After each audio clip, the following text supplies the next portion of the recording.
videos on a do-it-yourselfer. So as you look behind me, it's not the usual silver S4 that I'm working on. I'm working on my 2013 Volkswagen GTI 2.0 turbo today. Today I'm going to be doing the 50K service. So I'm going to show you what oil I'm going to be using, what oil filter, also what washer you're going to need for your drain plug. Because also then I'm going to do an engine flush. I'm going to show you what I'm going to be using, as well as what tools are required to commence to this job. So with that being said, yeah, let's get to it. All right, so this is what your 50,000 mile service is going to consist of. So as you can see, the first one I already crossed it out because it does not apply to me, and it only applies to the Passat 2.0 liter TDI engines. Next, we're going to have brake pads. Check the thickness and brake disc condition. Look for contact pattern and corrosion of brake disc. They sell these nice little tools. There's a color tool. It's green, yellow, and red. Kind of just shows you the thickness of the pads, and then visually just look at the brake disc. But if it's in the red, it's highly encouraged that you replace them. Mine are in the yellow right now, and that the brake disc still look good, so I'm going to be replacing those at the 60,000 mile service. Next is going to be engine. Change the engine oil and replace oil filter. That's pretty much cut and dry. Next, we're going to have rear window. Check cleaning nozzle functionality. Easiest way that I check it is I just get in the vehicle, pull back on the lever, and then see if any kind of windshield washer fluid comes out. If it does, I'm good. Also, when I let go of the lever, I just want to ensure that there is no extra water just spraying out, and it actually stops when I release the lever. Next is going to be the service interval display. I'm going to show you how to reset that once we're done with everything. You don't need any kind of crazy software. You don't need VACCOM. It's all done through the settings menu in your actual cluster. Next, it says service sticker. If you want one, good on you. I'm not going to put one on there because I do have a service reminder, like I said, built into the cluster. So I think that's kind of overkill. But again, if you're one of those firm believers, you need that service sticker, by all means, get one and then place it as it says right here on the side door pillar, or where I know usually everybody puts them at is in the front or on the front windshield on the top left-hand corner. Next is going to be tires. Rotate front to rear, rear to front.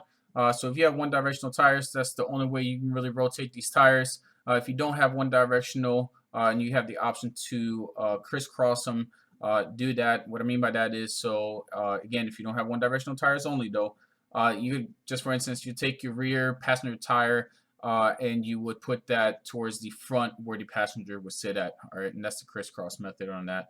Next is going to be transmission. If you have an automatic non-DSG, change the fluid. That's for the 2.0 liter MPI and the 2.5 liter only. I do not have to do this because this was a service that needed to be done at the 40,000 miles, and that's when I did it. So again, this does not apply to me.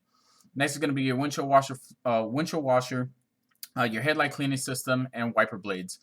Check for damage and function, and then check for fluid levels and add if necessary. So that's pretty cut and dry. So just check the wiper blades, check the headlight cleaning system if you do have it. I don't have it, so it does not apply to me. Check for damage on the wiper blades, and last but not least, check the fluid levels. And if there's any kind of fluid levels that are low, just kind of top them off. Now on the top, I did write fuel filter as a must. I'm going to have to still purchase one. I totally forgot about it due to the fact that my vehicle was tuned. It's stage 2 right now through APR, and I know I'm overdue, if not past due, on changing this out. To be honest with you, and I don't really want to tell you this, but I don't think I have changed the fuel filter up to this point, so I know I'm past due on it. On the bottom, you're going to see rip belt. Some of you may know it by serpentine belt, V belt, rip belt, whatever you want to call it. I don't know why I put rip belt on there. You should just call it serpentine belt. But I'm also going to show you later on how to check to make sure it's still serviceable, and if not, how to replace it. Now, if I don't need to replace this one, what I highly doubt I'm going to have to replace, because I just replaced mine at the 40,000 mile service, unfortunately, I will not be showing you how to change that out. So this is what consists of your 50,000 mile service. So let's get into the items that I will be using today to conduct this. All right, so this is what I'm going to be using today, liquid moly, engine flush. Once we get to it, I'm going to show you exactly how to use this, very cut and dry. I went with the Castrol Edge Synthetic 5W40. The reason behind that is, and I want to say this is pretty much the only one, but right here for specifications, as you can see, VW 501, 01, 502, and then 505. This meets the required specs for my vehicle. Make sure you do your homework first. You just want to throw any kind of freaking oil in there, and then next thing you know, you're going to ruin your engine, all right? Next thing, I went with the STP Extended Life Oil Filter. It says lasts up to 10,000 miles. Got it good on you, but again, just like I said before, I'm sitting at 53, 54,000 plus whatever miles. So this oil is not going to stay in there this long, all right? Last but not least, you're going to need one of these copper washers or crush washers. This is a sorted pack, and I want to say it's the little guy right down here. All right, this is a M14 by 1.25, I want to say it is, and this is the one I'm going to be using. So these are the tools I'm going to be using. I got a 15-quart oil drain pan. You don't need it that big. At a max, you need a 5-quart one because the car only holds max cap 5 quarts of oil. Next is a light, not a must, but highly encouraged due to the fact that you are working underneath your vehicle, so the extra lighting will help you out. If you don't have one of those, a headlamp, flashlight, whatever you can get your hands on that gives you a little bit more lighting down there, makes the job a lot easier. Next to chalk blocks, yes, I use them, and due to the fact that I'm going to be lifting the front of the vehicle, just so that the vehicle does not roll away from me. Next, I got 2 jack stands, and then I got a low pro floor jack. Next on my workbench, I'm going to be using these gloves because I'm messing with oil, and then I'm going to have a whole bunch of these, and again, I only have one here, but shop rags just in case I do make a mess. Next, I'm going to have a 1/2-inch ratchet with a 17mm socket. Going to be using that to loosen up the oil drain plug. Once I get done with that, the next tool that we're going to be talking about is a, let me see what that is. That's a 3/8-inch torque wrench with a 17mm socket. Already put it on 22 foot-pounds. That's the torque you're going to need to put the oil drain plug back in there. For the oil filter, I got one of these special tools because yes, they're supposed to be hand tight on the vehicle, but after a certain amount, a couple months and driving in the heat, the gaskets like to stick pretty firm, and then making it kind of pain in the butt to take the oil filter out. So I got one of these oil filter removal tools, and then as well got an extension, a 3/8 extension, and a 3/8 ratchet to take that loose. Next, you don't need one of these little tools. You can use a flathead screwdriver, but I like these because you can just pick out the gasket in the oil filter, because if you don't know, it's highly encouraged and recommended that you put some new oil around it before you actually tighten it down. So the next thing is going to be a 1/2-inch torque wrench with a extension and a 17mm impact socket. That's going to be to torque down the lug nuts once I rotate them out. Now, to loosen and to tighten them up, there's 2 ways you can do this. You can do this the manual way with a tire iron, or you can do it with pneumatic tools. Now, I do use the pneumatic tools to take the lug nuts off as well as tightening them. Now, when I tighten them though, I'll put it to the lowest setting. For my air impact wrench, it's like, I think 40 pounds, 50 pounds, just enough to get them nice and firm and snug on there. Once I get them on there, I lower the vehicle, and then that's when I use the torque wrench to tighten them down to spec. And again, for this vehicle, it's 88 foot-pounds. But I do mine usually give or take around 88, 90 foot-pounds due to the fact that I am running aftermarket wheels. But yeah, other than that, that's pretty much it. That's all the tools. If I miss some tools, I apologize. You're probably going to see it in the video anyways if I do, but for the majority part, these are the tools you're going to need to do your 50K service on a Mark 6 GTI.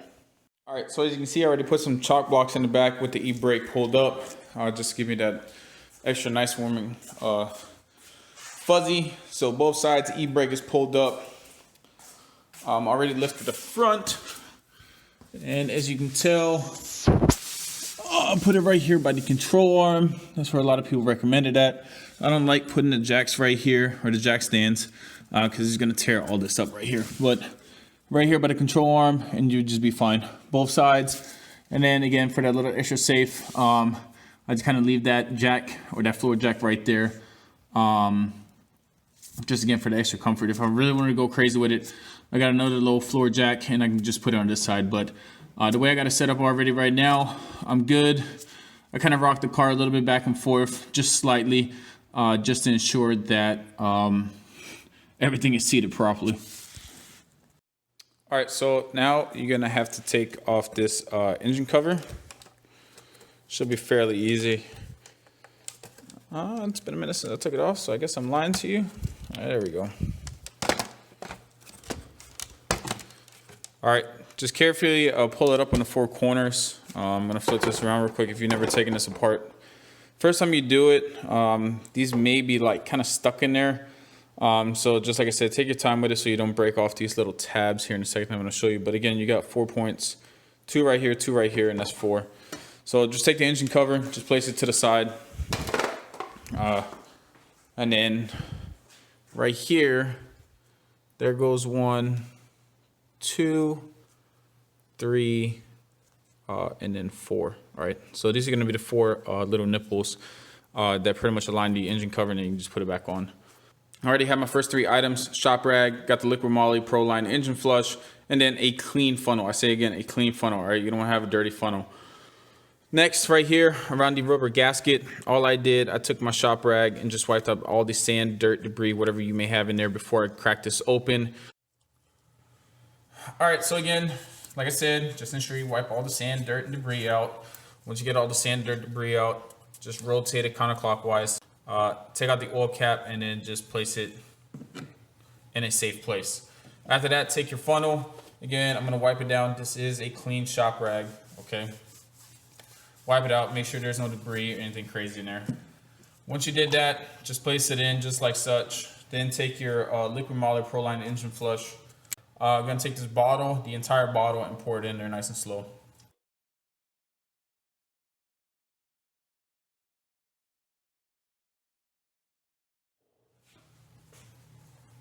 And then just close it back up. Now what we're gonna do is we're gonna let the vehicle run for 10 minutes. All right, so now I let the vehicle run for 10 minutes. Now you're gonna take the oil cap off and then drain the oil. All right, so I already placed my oil pan, put a little spotlight on there so you can see a little bit better. I also got my headlamp on, so this should give a little bit of extra lighting.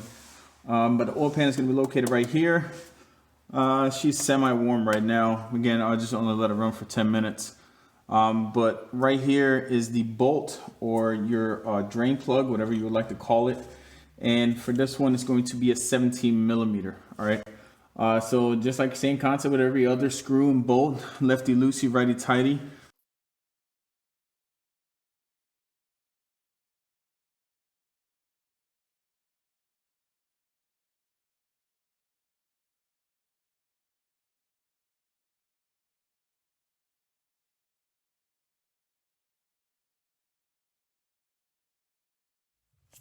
All right, so while the oil is still draining, I already put the cap back on here. I didn't fully seat it down. Next thing we're gonna do is take off the oil filter.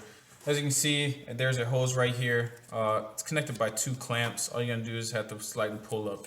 I mean, if you wanna take more apart, you can just go straight down the road, but 1 is good enough for what you need to do to get access to the oil filter.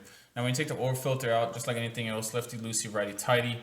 Once you do loosen it up, just be nice and slow about it and gentle with it, because if you just unscrew this and rip it up, you're probably going to get oil all over the engine, and then you're going to have extra work to do. All right. I got a oil filter tool, removal tool. The reason I got this is because sometimes these are a pain in the butt to get out. So this is a 3/8 extension, then I got a 3/8 ratchet right here. Just going to plug all this up, put it together. And then, like I said, I'm going to loosen it up. So it's seated in there. Take the extension, take the ratchet, and then just like I said, slowly loosen it up.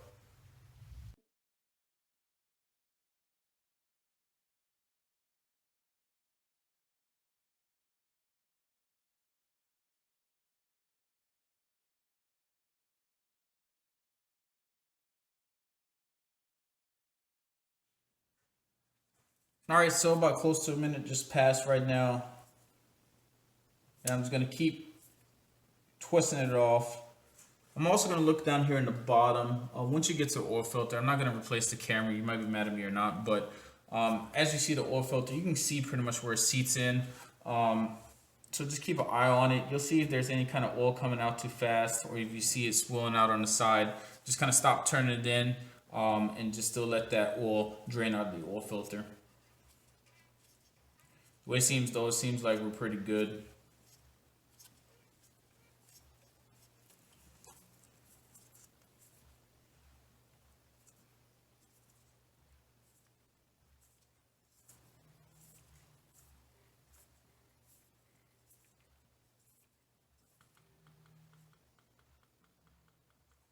All right, I can still hear it bubbling a little bit. That means I still got some oil in there. Just gonna let that drain out real quick.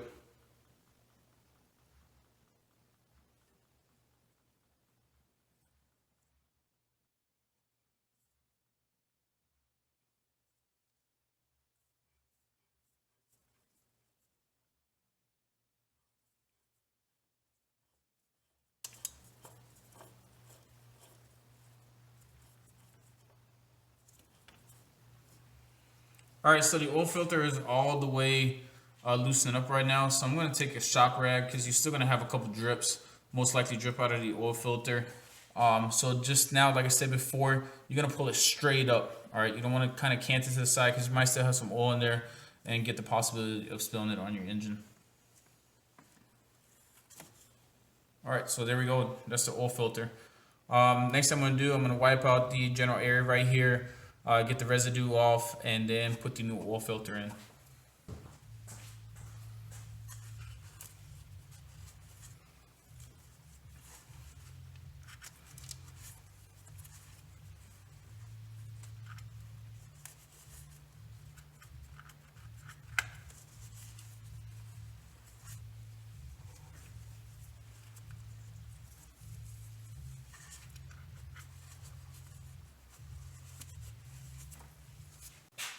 All right, so I got my new oil filter.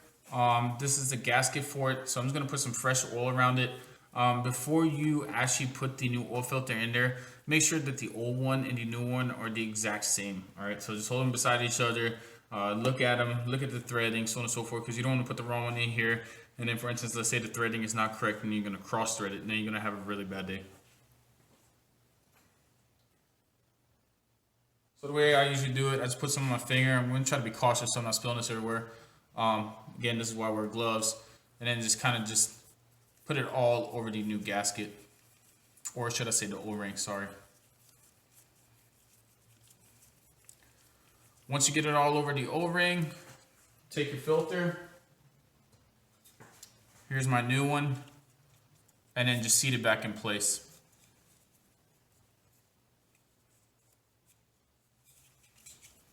All right, there we go. Now what I'm gonna do is I'm just gonna place it in just the way I took it out. That's the way I'm gonna put it in.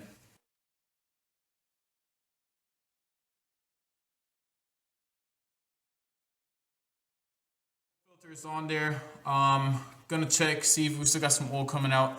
We got some oil coming out. Gonna wait a couple more minutes. If not, then we can go right to it.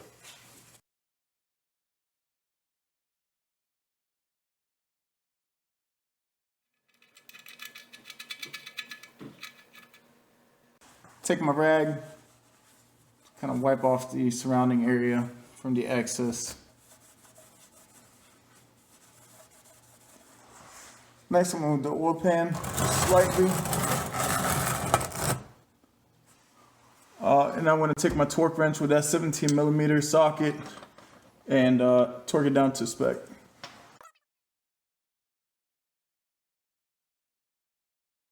Here for the click. All right, there we go. That's it. Like I said, now we're gonna put 4.5 quarts in here. Start the engine, let it run for about a minute or two. See where the oil is sitting at, and then fill up as or top off as accordingly.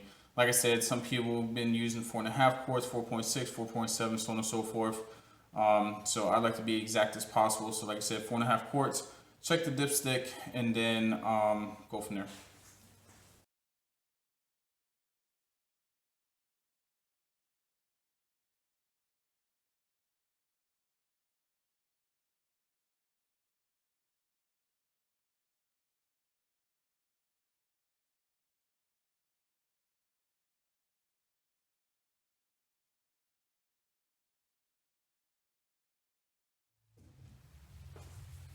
All right, so that was 4.5 quarts. So now what we're gonna do is we're gonna take the funnel out, put the oil cap back on there, and then like I said, we're gonna run the vehicle for about 1 to 2 minutes, check the dipstick, and then go from there if we need to top off anymore. All right, so looking by this, I'm gonna have to put the full 5 quarts in there.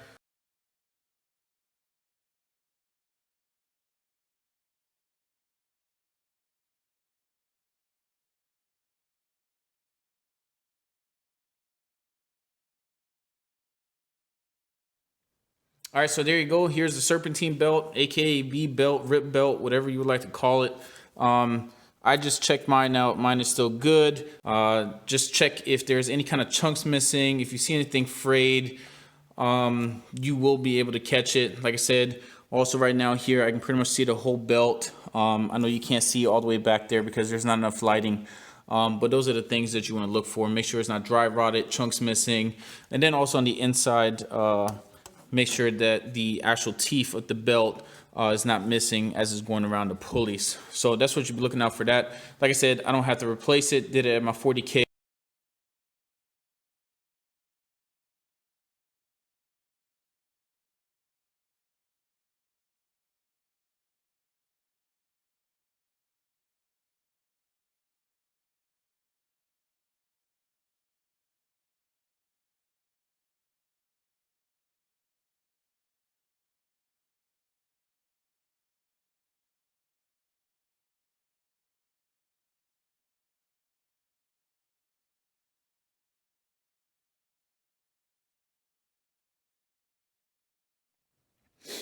All right, so we did an oil change. We checked the serpentine belt, and we rotated the tires from the front to the back and the back to the front. So the last thing you just pretty much have to do is just check your little minor necessities like your windshield wipers. Mine are due to be replaced because as you can tell right here, yep, it's starting to fall apart. This is for both of them. So I'll be replacing those here in the next week or such. Check the nozzle. Nozzle worked. The best way to check that is just hit it. Just see if the nozzles work in the front as well as the back. And then just make sure your fluids are topped off. So you like your brake fluid, brake reservoir right there. Mine is good. And then ensure your windshield washer fluid is topped off, and then your coolant. Still gonna have the car cool down a little bit because as you can tell, I am very low. So I'm just gonna put some G12 in here, top it off. Once after I clean everything up, by then the car should be cool enough to open it up and top it off. But yeah, that's pretty much it on your 50K service. So pretty much ensure all your doors are closed and everything. Next thing you're gonna do is you're gonna turn your car into the ACC mode. So you're not gonna fully turn on, you're just gonna make sure everything turns on inside the vehicle. As you can tell, the cute little reminder came on service now. So all you're gonna do is you're gonna go through your options, and once you get to your settings, again, everyone is going to be a little different, but mine is on the settings, and then you're going to make your way down all the way until you get to service. Once you get to service, hit OK, and then you're going to scroll down one, and then it's going to say reset. You're going to hit OK again, and it's going to ask you, do you really want to reset your service? Yes, you do. All you're going to do is you're going to hit OK, and then there you go, your service is reset. Now if you want to, just like I did, I just went back all the way to the home screen. What I call the home screen. It's probably not even the home screen. But I'm going to go back and I'm going to check the info to let me know when the actual service is due. So by you resetting the service, as you can tell, it says service in 10,000 miles or 372 days. So that's another way to check if you actually reset your service the right way.